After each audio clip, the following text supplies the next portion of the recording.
전직 국회의원 보좌관, 전직 정치 전문 기자와 함께 정치권 상황에 하이킥을 날리는 정치 토크쇼 거침없이 하이킥. 장성철 대구 가톨릭대 특임 교수, 김보협 정치 전문 기자 두 분과 함께합니다. 어서 오세요. 안녕하세요. 예, 장성철 교수님은 동명이인이 국민의힘 제주당 당협위원장이죠? 네, 저 검색해 보면 예. 되게 참 많은 기사가 나오고 있더라고요. 근데 많은 분이 오해를 하시고 맞아요. 그 윤석열 엑스파일의 장성철 교수가 왜 제주도 당협위원장 하고 있냐 이런 글들이 많아요. 아니 그 기사가 나올 때도 제주도 위원장이라고 네. 한 기사에 쓴 적도 있어요. 그 사람이 제가 잘못된 기사를. 그분하고 되게 친해요. 네. 그래서 저한테 연락이 왔는데 예. 내가 너 때문에 죽겠다 그래서 뭐가 죽어요? 그랬더니 예. 자기한테 왜 윤석열 엑스파일을 폭로해가지고 그러냐? 아하. 당신 뭐 하는 사람이냐? 어? 아하. 그 뭐 도당위원장이 그런 짓 하면 안 된다 해가지고 엄청나게 항의받았대요. 저 때문에. 네, 청취자 여러분 두 분이 다른 분입니다. 동명이인입니다. 오늘 꼭 이제 확인해서 말씀을 드리고자 제가 말씀을 드렸고요. 방송 현재 유튜브로 생중계 함께 하고 있습니다. 저희 모습을 보고 싶으신 분들 표창원의 뉴스하이킥 검색해서 유튜브로 들어와 주시면 됩니다. 여러분이 남기신 댓글도 저희가 다 확인을 하고 있습니다. 오늘의 주제 먼저 준비된 내용부터 들어보시죠. 윤석열 전 검찰총장이 국민의힘 이준석 대표와 어제 저녁 회동하고 새 확장에 나섰습니다. 요새 이 책을 좀 보고 있는데 이건 제가 쓴 책도 아닌데 이거는 아니지만 네. 그래도 회동을 마친 윤 전 총장은 입당 문제와 관련해 결정의 시간이 다가오고 있다고 생각한다. 예측 가능해야 한다며 가능성을 열어뒀습니다. 제가 결정할 때까지 시간을 좀 가지고 저를 좀 지켜봐 달라고 제가 말씀을 드렸고 앞서 윤 전 총장은 캠프 이름도 국민캠프로 짓고 국민의힘 전직 의원 등 정무 공보라인 9명을 보강했습니다. 다만 국민의힘 내에선 아직 외부 주자인 윤 전 총장 캠프에 당내 인사들이 참여하는 데 대한 비판도 나왔습니다. 네, 방금 들으신 것처럼 오늘은 야권으로 가보겠습니다. 어제 이준석 국민의힘 대표와 윤석열 전 총장이 소위 치맥 회동을 했습니다. 보도에서는 여러 보도가 이렇게 나오더라고요. 8월 10일 안으로 윤석열 총장이 입당할 것이다. 이렇게 되리라 보십니까, 장성철 교수님? 가능성이 높아졌다라고 보여지는데요. 네. 두 가지 문제인 것 같아요. 그러니까 8월 15일 전후라고 생각이 드는데 예를 들면 만약에 문재인 대통령께서 8월 15일 날 네. 박근혜 전 대통령을 사면을 하시면 어허. 이게 본인이 그 후에 당에 들어가는 것은 여러 가지 정치적인 논란과 네. 여러 가지 뭐 논쟁을 해야 된다. 아하. 정치적인 또 커다란 좀 허들이 하나 더 생기는 거 아니냐. 네. 그래서 그 전에 하는 것이 좋겠다라는 것이고 또 하나는 9월 대략 한 10일이나 15일쯤에 경선 열차가 출발해야 되거든요. 예. 그럼 대략 20일이나 한 달 전에 경선 룰 협상을 해야 돼요. 아, 그렇죠. 각 대선 후보에서 대리인들이 경선 룰 협상을 하게 되는데 네. 만약에 그때 참여하지 않으면 경선 룰이 자기가 원하지 않는 룰이 들어갈 수가 있습니다. 아. 이 두 가지 이유 때문에 예. 8월 15일 전후라는 얘기가 네. 날짜가 나오고 있다라고 말씀드려요. 김보혁 기자도 동의하시나요? 전 잘 모르겠습니다. 네, 그런데 이제 첫 번째 두 가지 이유 중에 첫 번째는 일단 아닌 것 같아요. 문재인 대통령이 8월 15일에 박근혜 전 대통령을 사면할 가능성이 제가 보기엔 높지 않다. 그러므로 그 첫 번째 근거는 아닌 것 같고 네. 두 번째 경선 룰 협상에서 불리하지 않기 위해서 8월에 입당한다. 그럴 수도 있겠는데 지금 윤석열 후보 입장에서는 가장 좋은 거는 국민의힘 경선에 같이 해서 예. 그 안에서 치고받고 다치고 상처를 받는 것보다는 예. 국민의힘은 국민의힘대로 후보를 따로 뽑고 자신은 만약 지지율만 탄탄하게 유지가 된다면 거기에서 뽑힌 후보와 네. 후보 단일화 여론조사 방식의 후보 단일화를 해서 하는 게 승산이 더 높지 않나 이렇게 생각할 것 같아요. 근데 이제 지금 변화가 있는 게 자신의 지지율이 살살 빠지고 있으므로 자기를 지켜줄 당의 외피가 필요한 것 아닌가. 네. 만약에 입당을 한다면 그런 균형점이 맞을 때에 입당을 할 것 같습니다. 그게 네, 어느 제가- 때쯤이라고 보세요? 시기는 같나요? 어제 이용한다고요? 만남이 이준석 대표의 요청으로 만났다라고 하는데 예. 제가 보기에는 윤석열 후보 오히려. 쪽에서 요청했을 가능성이 큽니다. 아하. 왜냐하면 그 전에 이 대표가 막 비판을 했잖아요. 예. 그러니까 윤 후보 쪽에서는 좀만 기다려줘, 그만 좀 줘줘. 그쪽 갈게라고 어떤 신호도 좀 줘야 되고 네. 해서 요구로 보면 누구 요청에 의해서 만났을까 보면 윤 후보 쪽이 좀 세지 않았을까 저는 그렇게 봅니다. 저는 그러니까 8월 15일 입당 가능성이 높아졌다라고 말씀드린 이유 중에 하나가 예. 어제 이제 캠프를 새롭게 구성을 했잖아요. 네. 그러니까 정치를 알던 분들이에요. 이분들이 전직 청와대에 계셨던 분들도 많고 그분들의 공통된 입장은 뭐 하려고 밖에 있냐. 빨리 입당을 하자. 아하. 당에 들어가서 보호막도 입고 여러 가지 당에서 경선을 통해서 경쟁력의 시너지 효과를 더 발휘하자라는 거였고 예. 원래 윤석열 총장의 측근 분들이었던 교수 그다음에 이제 검사 출신 변호사분들 네. 이런 분들은 아니다. 우리가 빨리 입당하지 말고 11월 이후에 뽑힌 다음에 단일화 협상을 통해서 단일 후보가 되자라는 거였는데 네. 어제 보면은 약간 이제 그 전에 윤석열 총장의 측근이었던 교수나 검사 출신 변호사분들이 약간 좀 뒤로 빠지고 아, 그래요? 정치를 아는 분들이 이제 전면에 나섰거든요. 네. 그러니까 이분들이 결국에는 그런 쪽으로 흐름을 끌고 가지 않을까라고 전망해 봅니다. 예, 그러면 그것이 지금 국민의힘의 국회의원들 여러 분이 또는 네. 당협위원장 네. 이런 분들이 윤석열 캠프에 합류한 것도 연결이 되나요? 그렇죠. 그것은 윤석열 총장이 제가 보니까 지난주에 있었던 대구 행사 이후로 네. 상당히 좀 충격을 먹은 것 같아요. 아하. 행사 거기 있었을 때 여러 가지 행사의 준비와 예, 그다음에 거기서 논란이 됐던 발언 네. 그리고 그 논란 발언을 언론에서 보도하는 것 그것에 대해서 자신의 공보팀이 대응하는 것 아하. 이런 것들에 대해서 상당히 좀 뭔가 부족했다라고 느꼈고 예, 그 위에 보면 지지율이 하락 추세로 갔잖아요. 네. 그래서 캠프 이대로 가면 안 되겠다. 정치를 아는 사람들을 빨리 좀 캠프의 중추 세력으로 네. 영입을 해야 되겠다라고 결심을 한 것 같습니다. 그래서 네. 어제 캠프를 새롭게 구성을 했다라고 말씀드립니다. 예, 이런 그 당협위원장에 대한 징계 운운 이준석 대표의 발언은 어떻게? 그거는 징계가 아니라요. 예. 용인과 압박이라고 보여져요. 아하. 말 들면 징계를 하려면 예, 아니 내가 저번 주에 그렇게 얘기했는데 아니 우리 당협위원장들이 왜 윤석열 총장을 도와요?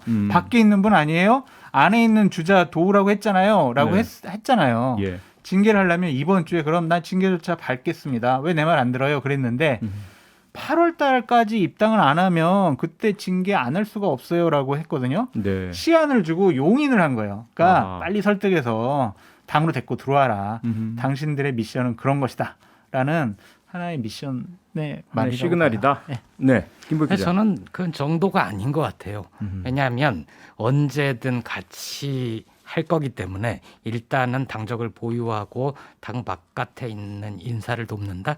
이건 아닌 것 같고 아무리 짧더라도 네. 국민의힘 소속으로서 국민의힘 바깥의 후보를 도울 때는 일단 당적을 정리하고 8월에 입당하면 당적 다시 하면 되잖아요. 네. 근데 만약에 지금 이준석 대표가 8월에 입당할 경우 용인을 해줬는데 그게 8월이 아니고 11월 내년 2월 이렇게 되면 또 어떻게 됩니까? 그때 뒤늦게 다시 징계를 하는 것도 웃기잖아요. 네. 그래서 8월 달까지 입당 안 하면 징계한다는 거잖아요. 제가 보기에 당협위원장 혹은 현직 의원들 이런 분들 좀 비겁한 것 같아요. 아하. 양손에 떡 들고 어떻게 되는지 뭐 예. 자기는 손해 보는 게 하나도 없고. 아니 그래도 이제 윤석열 총장은 야권의 후보군으로 분류가 되고 야권의 후보들의 지지율의 외연을 넓히는 역할도 했으니 저는 그렇게 큰 문제를 삼는 것은 좀 부적당하다라고 말씀드려요. 그런가요? 근데 하태경 의원은 이분들 당직 자진 사퇴해야 한다 이렇게 주장했잖아요. 도의가 아니다. 근데 이제 원희룡 의원 같은 경우에는 네. 아이 뭘 그렇게 사퇴하고 징계하려고 그러냐. 어차피 우리 편인데. 근데 원희룡 의원 말이 맞는 것 같아요. 그래요. 네. 아하. 원희룡 지사, 원희룡 제주도 지사. 죄송합니다. 네. 조금 전에 이제 그 장성철 교수께서 윤석열 전 총장 캠프에 정치인들이 많이 들어가고 그들이 이제 전면에 나서게 되는 대구에서의 그 행사 네. 사태 이후에 이런 변화가 감지된다는 말씀 주셨는데 네. 언론에서는 그분들이 대개 김종인 전 비대위원장 측 인사들이다 이렇게 분석을 하던데요. 그러니까 제가 보니까 세 분 있어요. 네. 김병민, 윤희석 대변인. 네. 그리고 이제 함경우 전략 부총장인가요? 이분이 세 분이 가 있는데 네. 김종인 위원장이 허락을 안 했거나 음흠. 교감이 없었으면 가지 못했을 거예요. 거의 99% 김종인 위원장과 상의하에 예를 들면 김종인 위원장이 가서 좀 도와주지 뭐 거의 이 정도 수준의 얘기가 있지 않았을까라는 건데 네. 물론 이제 김종인 위원장은 아예 나랑 상관없어라고 얘기를 지금 공식적으로는 하고 계세요. 네, 언론에 나왔죠. 예. 보도가 나왔습니다. 근데 예. 언론에다가 아예 내가 사실은 내가 보냈어라고 하면은 또 우습죠? 그게 더 이제 좀 이상한 정치적인 오해를 낳을 수 있으니 네. 일단은 좀 거리두기 하지만 이분들 간 거는 어느 정도 사인과 교감이 있었다라고 네. 봐야죠. 예. 김보혁 기자님, 예. 뭐 좀 전에 장성철 교수께서는 그 윤석열 전 총장이 결국 범야권 대선 유력 주자고 어떻게든 함께 할 건데, 뭐 그 캠프에 국민의힘 소속 당협위원장이나 의원이나 간다고 해서 그게 뭐 큰 문제겠느냐 이런 취지의 말씀을 주셨어요. 네. 근데 그에 대해서 그 당내에서 김재원 의원이라든지 또는 그 중진 의원들이 역시 같은 취지의 이준석 당 대표가 뭐 징계 운운하는 거 이거는 어울리지 않다라는 발언을 공개적으로 하는데 이건 그 발언에 대한 의견 차이일까요? 아니면 여전히 당내에서의 어떤 기싸움이랄까요? 중진과 이준석 대표 사이에 어떤 힘겨루기 이런 게 있는 건가요? 당 중진 의원들의 대표에 대한 비토감 이거는 깔려 있는 것 같아요. 계속 그동안 쭉 있었듯이 뭐 네. 공직 후보자 시험을 보게 해야 된다거나 아니면 민주당의 송영길 대표와 전국민 재난지원금 합의 덜컥 하고 온다거나 이러면서 이제 이준석 리스크라는 말까지 나오고 네. 당 대표가 아니라 왜 정치평론가처럼 여러 얘기를 하고 다니느냐 이런 네. 비판들도 나왔잖아요. 그게 이제 좀 불거진 것 같은데 제가 보기에 근데 대표는 대표로서의 역할이 있잖아요. 예. 이준석 대표는 이 야권의 여러 가지 변수들을 줄여서 국민의힘이 정권 교체를 위한 플랫폼이 돼야 되고 그러려면 변수를 줄이려면 모두 다 당 안으로 들어오게 하기 위해서 압박도 하고 관리를 하는 건데 이제 그게 자신들하고는 잘 맞지 않는다고 생각하는 중진들이 있는 거죠. 네.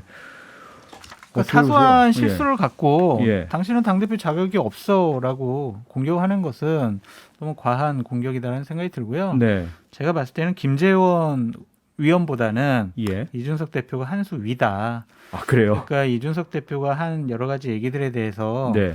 그냥 단순히 그 말 가지고 비판하려고 하지 말고 이면을 네. 알고 이준석 대표랑 좀 상의해 가면서 당을 좀 안정화시키는데 노력을 해야 되는 것이 최고위원의 또 역할이다라고 말씀드립니다. 한 수위가 아니라 한 네. 10수위인 것 같아요. 왜냐하면 앞으로 계속 선거를 할 젊은 유권자들은 이준석 대표를 알지만 네. 김재원 최고위원이 누군지 모르는 사람들이 많거든요. 그렇죠. 그분이 들으면서 섭섭해하겠네요. 아니 그런데요, 장성철 교수님. 예. 김지원 의원 한 분인가요, 최고위원? 아니면 당내 중진들이 그러한 이준석 대표에 대한 어떤 뭐 비토 혹은 비토까지는 아니라 하더라도 뭐 견제나 조금 불편한 속내 이런 정서가 좀 있는 겁니까? 어떻게 보세요? 저번에 그러니까 여러 가지 뭐 약간 좀 실수해가지고 한 4-5분 정도가 그냥 이준석 대표 왜 그래 이거 잘못한 거야라고 이제 지적을 했는데 그것이 예. 세력화되거나 더 많은 분들이 비토를 하지 않았거든요. 아, 이제 초재선 의원들 같은 경우에는 네. 어쨌든 이준석 대표에 대해서 신뢰를 보내고 있고 어쨌든 공정한 관리자로서의 역할을 하려고 네. 노력하는 모습에 예. 일단은 박수를 쳐주고 있는 상황이다. 아하. 반발하는 분들은 소수다라고 아, 말씀드립니다. 근데 그래요? 이제 그게 윤석열 후보를 지지하는 전현직 의원들이 있는데 예. 그분들이 도드라지게 그런 발언을 하거든요. 네. 그 내면에는 이준석 대표는 특정 후보를 염두에 두고 있는 거 아니냐, 공정한 경선 관리 못하는 거 아니냐, 혹은 거기서 한 걸음 더 나가서 이준석의 개인 정치적 열망이 있는 거 깔려 있는 거 아니냐 이런 네. 의심들을 하거든요. 왜 싸움 붙여요? 아니 근데 대표적으로 뭐 다 알려진 거니까요. 정진석 네. 의원, 권성동 의원 이런 맞아요. 분들은 네. 뭐 그야말로 알려져 있는 친윤, 장재원 의원도 그렇고요. 장재원 의원도 그렇고요. 근데 어제 윤석열 총장하고 이준석 대표 만나지 않았습니까? 네. 여러 가지로 뭐 교감 나눴을 것이고 그렇기 때문에 이제 중진 의원님들의 뭐 반발도 없을 것 같아요. 아, 그래요? 상황이 정리된 것 같습니다. 네, 좀 두고 봐야 되겠네요. 그런가 하면 최재형 전 감사원장은 오늘 대선 예비 후보 등록을 마쳤습니다. 본격적인 대선 준비를 하고 있는 이 공식적인 움직임인데 지지율 추이가 윤석열 전 총장은 조금씩 하락하는 추세이고 최재형 전 감사원장은 오르는 추세입니다. 어떻게 보세요? 오늘 한 여론조사 기관에서 발표를 했는데 예. 아직까지는 그래도 좀 의미 있는 지지율이라든지 아니면은 경쟁력 있는 세력이 네. 최재형 전 감사원장을 서포트하고 있다. 뭐 지지하고 있다 이렇게 보기에는 좀 어려워요. 아직까지는요. 예. 아직까지 우리가 뭐 최재형 감사원장이 아니 대통령감이야 비전을 밝혔어 정책을 밝혔어 뭐 나는 누구랑 유능한 사람들하고 정치할 거야 이런 거를 국민 앞에 내보이지 않았잖아요. 네. 그것을 보고 난 다음에 좀 판단을 해야지 아하. 지지율이 조금 상승했다고 야 최재형이 지금 올라가는 거 아니야? 이런 식으로 평가하는 것은 너무 이것도 좀 과한 해석이 아니냐라는 생각이 듭니다. 네. 김보익 기자님, 그 최재형 감사원장 측에서는 윤석열 캠프의 이 국민의힘 인사들이 국민의힘 당 외에 있으면서도 네. 당내 인사들이 그 캠프에 참여하는 것을 보고 비겁하다 이런 표현까지 쓰고 있습니다. 당연히 그럴 수밖에 없을 것 같아요. 왜냐하면 후발주자인 최재형 후보 입장에서 지지율을 어디서 가져올 수 있을까? 윤석열 후보 선두주자인 윤석열 후보 쪽 걸 가져올 수밖에 없거든요. 예. 그러다 보면 그 민주당 경선에서 이재명 후보에게 공격이 집중됐던 것처럼 네. 최재형 후보 쪽은 후보 본인은 점잖을지 몰라도 캠프 쪽에서는 험한 소리가 나올 수밖에 없고요. 지지율 관련해서 더 덧붙이자면 최재형 후보의 경우 신상품 효과 네. 플러스 국민의힘 입당 효과로 보여요.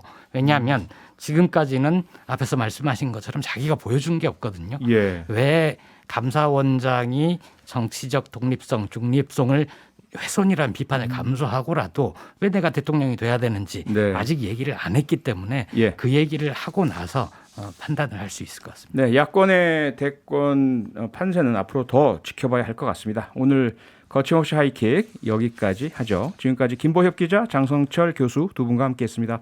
고맙습니다. 감사합니다. 평일 저녁 6시 5분에 여러분을 찾아갑니다. MBC 라디오 표창원의 뉴스 하이킥.